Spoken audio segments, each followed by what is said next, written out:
United एअरलाइन्सच्या Chicago ते Minneapolis या जाणाऱ्या बोईंग 737 विमानात एका प्रवाशानं कॉकपिटमध्ये घुसण्याचा प्रयत्न केल्यानं मोठी खळबळ उडाली। या विमानात 147 प्रवासी आणि 6 क्रू मेंबर्स होते। सुरक्षेचा इशारा देणाऱ्या 7500 कोड सक्रिय झाल्यानंतर विमान तातडीनं विस्कॉन्सिनमधील मॅडिसन एअरपोर्टवर उतरवण्यात आला।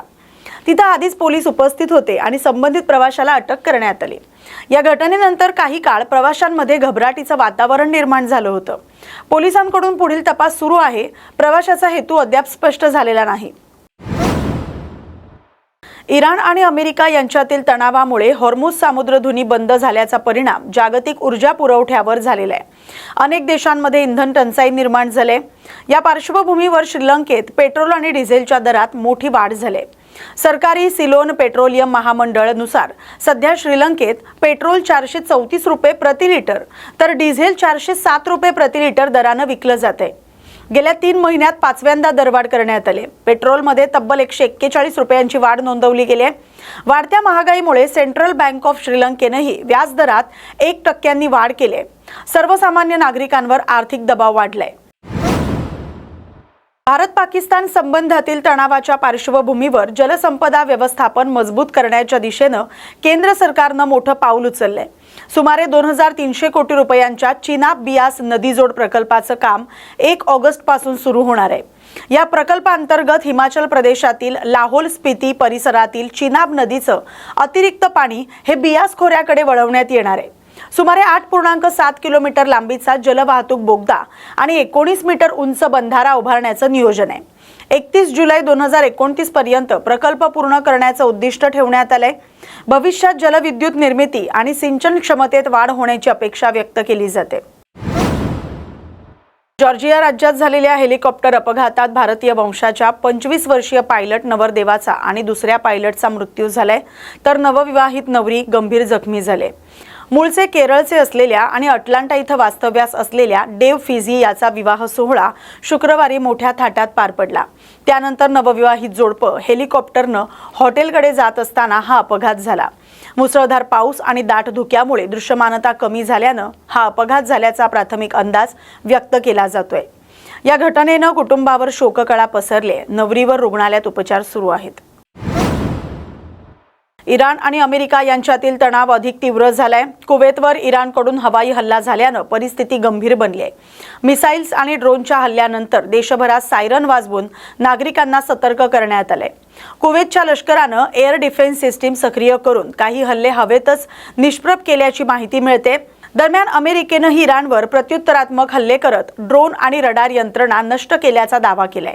दोन्ही देशांमधील वाढत्या संघर्षामुळे मध्य पूर्वेत युद्धजन्य तणाव निर्माण झालाय। परिस्थितीवर जगाचं लक्ष आहे। इराणचे राष्ट्रपती मसूद पझेश्कियान यांनी राजीनामा दिल्याचा दावा आंतरराष्ट्रीय माध्यम इराण इंटरनॅशनलच्या अहवालात करण्यात आलाय। या अहवालानुसार त्यांनी आपला राजीनामा सर्वोच्च नेते अयातुल्ला मोज्तबा खोमेनी यांच्याकडे पाठवला असल्याचं सांगितलं जाते। मात्र इराण सरकारनं या वृत्ताचं खंडन करत हे मीडिया गेम असल्याचं स्पष्ट केलंय। राष्ट्रपती कार्यालयाच्या प्रवक्त्यांनीही हा अहवाल पूर्णपणे चुकीचा असल्याचं सांगितलंय।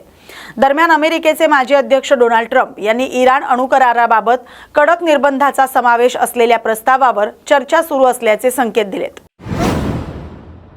अमेरिका आणि इराण यांच्यातील संभाव्य करार अंतिम टप्प्यात असल्याचा दावा डोनाल्ड ट्रम्प यांनी केलाय। मात्र अपेक्षित अटी पूर्ण न झाल्यास हा प्रश्न दुसऱ्या मार्गाने सोडवला जाईल असा इशाराही त्यांनी दिलाय। फॉक्स न्यूजवरील मुलाखतीत ट्रम्प यांनी दोन्ही देशांमध्ये चांगला करार होण्याची शक्यता असून वाटाघाटी सकारात्मक दिशेने सुरू असल्याचं सांगितलंय। तसंच इराण लष्करी दृष्ट्या कमकुवत असल्यानं चर्चेत अमेरिकेचं पारडं जड असल्याचं त्यांनी नमूद केलंय। इराणनं अण्वस्त्र विकसित न करण्याचं आश्वासन दिलंय। अंतिम निर्णय वाटाघाटींवर अवलंबून असल्याचं ट्रम्प यांनी स्पष्ट केलंय। इस्रायलच्या सैन्यानं दक्षिण लेबनानमधील ऐतिहासिक ब्युफोर्ट किल्ल्यावर ताबा मिळवल्याची माहिती मिळाली आहे। गेल्या काही दिवसांपासून इस्रायल आणि हिजबुल्लाह यांच्यात या भागात तीव्र संघर्ष सुरू होता। नप्तियेह शहराजवळील हा किल्ला सामरिकदृष्ट्या महत्त्वाचा मानला जातोय। 17 एप्रिल पासून लागू असलेल्या युद्धविरामानंतरही इस्रायलनं ही कारवाई केल्याचं सांगितलं जातंय। दरम्यान दोन्ही बाजूंमध्ये सीमा भागात चकमकी सुरूच आहेत। हिजबुल्लाहकडूनही हल्ल्यांचा दावा करण्यात आलाय। या घटनेमुळे पश्चिम आशियातील तणाव पुन्हा एकदा वाढलाय। नेपाळचे पंतप्रधान बालेंद्र शाह यांनी भारत नेपाळ सीमा वादावर संसदेत केलेल्या वक्तव्यामुळे देशांतर्गत राजकीय वाद निर्माण झालाय। संसदेत बोलताना त्यांनी कालापानी, लिपुलेख आणि लिंपियाधुरा या वादग्रस्त भागांबाबत दोन्ही देशांकडून अतिक्रमण झाल्याचा उल्लेख केल्यानं विरोधकांनी तीव्र प्रतिक्रिया व्यक्त केली आहे। सीमावाद सोडवण्यासाठी तज्ज्ञांची समिती नेमण्याची गरज असल्याचं त्यांनी नमूद केलंय। या विधानानंतर नेपाळमध्ये राजकीय वातावरण तापलंय। पंतप्रधानांच्या भूमिकेवर आता प्रश्नचिन्ह उपस्थित होत आहेत। म्यानमारमधील नामखाम टाउनशिपच्या काउंटूप गावात एका इमारतीत भीषण स्फोट होऊन मोठी दुर्घटना घडली। या घटनेत सुमारे 45 जणांचा मृत्यू झाला असून 70हून अधिक जण जखमी झालेत। या इमारतीत स्फोट झालाय तिथं खाणकामासाठी वापरण्यात येणारी स्फोटकं ठेवण्यात आली होती अशी प्राथमिक माहिती समोर आली। स्फोटाची तीव्रता इतकी होती की आवाज दूरपर्यंत ऐकू गेला। घटनास्थळी बचाव कार्य सुरू असून जखमींवर रुग्णालयात उपचार करण्यात येत आहेत। मृतांमध्ये लहान मुलांचाही समावेश असल्याचं समोर आलंय। बातमीसोबतच आंतरराष्ट्रीय घडामोडींमध्ये आता इथेच थांबतोय। अशाच महत्त्वाच्या बातम्यांसाठी पाहत राहा न्यूज मराठी 24/7। नवा भारत, नवा विचार।